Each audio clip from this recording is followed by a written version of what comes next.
looking at who I have changed into since going to Europe and actually fully planning that trip, paying for it, coming back, getting back in the speed of things here, and realizing it was a lot quicker this time, getting back into my normal habits and routines, which is good. And also realizing, wow, I actually did that. I actually planned 2 weeks. I actually planned like all this stuff. Everything went smooth.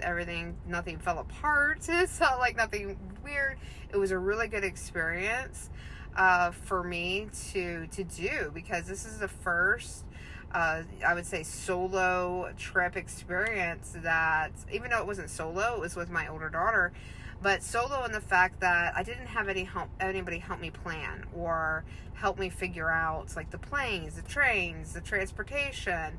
And I was so much more comfortable, but I wouldn't be in this position where I was comfortable, scheduling flights and trains and Ubers and taxis and being comfortable around people and vocalizing what I expect of them and what I expect of the services, and really being discreet, not really being true to myself and putting me in environments that I really wanted to be in this whole trip. And just coming back and just reflecting on that and going, wow, I need to do that more in my life here. I need to be putting myself in a better position here. I've gotten too comfortable doing exactly what I'm doing here, and I have stepped out of my comfort zone somewhat, especially in this last few months, in fact this whole year, stepping out of my normal routines and rituals and stuff, even from just last year, but definitely from 2, 3, 4 years prior to that, where I have taken a lot more risk, where I've actually offload services, even though like 1 month I would hire somebody, or I was like, hey, I'm going to get this, and then I'm like, well, maybe I won't keep them that long. But it's already been a few months that I've already had, some new things in my life, and going, wow, I've got all that free time left, because all these other people are taking care of my services.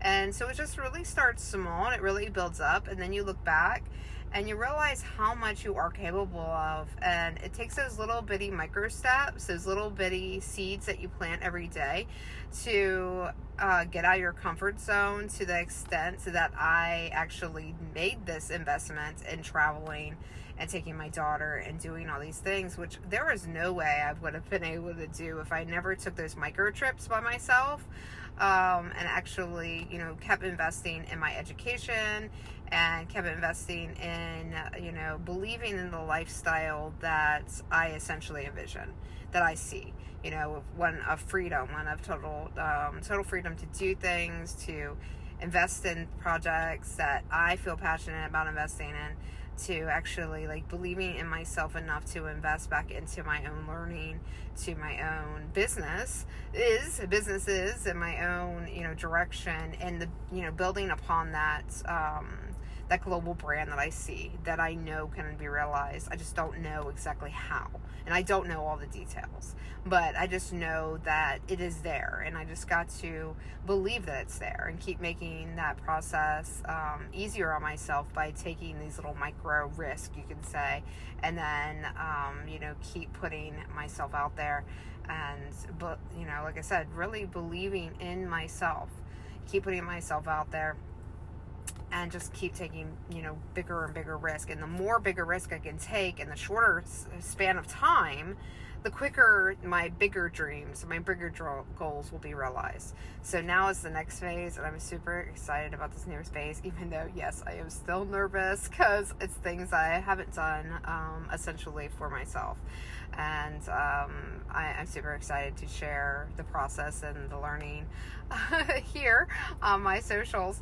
But just know that, you always got to start somewhere, and essentially I'm starting somewhere. Even though I have done a lot of things with my partner when I was married and had that business partner as well as that life partner, I haven't had any support since then, and not even like support, like mentally, physically, whatever, emotionally, because I never really had that essentially in that relationship, but just in the business mindset, because we worked, well as business partners.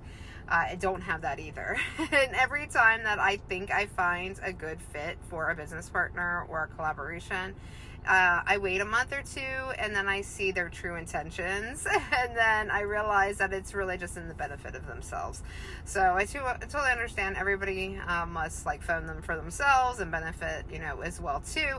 But it's more in the mindset, it's like, oh, it was never your intent to actually work with me. You just wanted me to work for free. So anyhow, be respectful of your time, your boundaries, and your goals and desires, and make sure that they do align. Don't make rash decisions, and make sure that you always do your due diligence.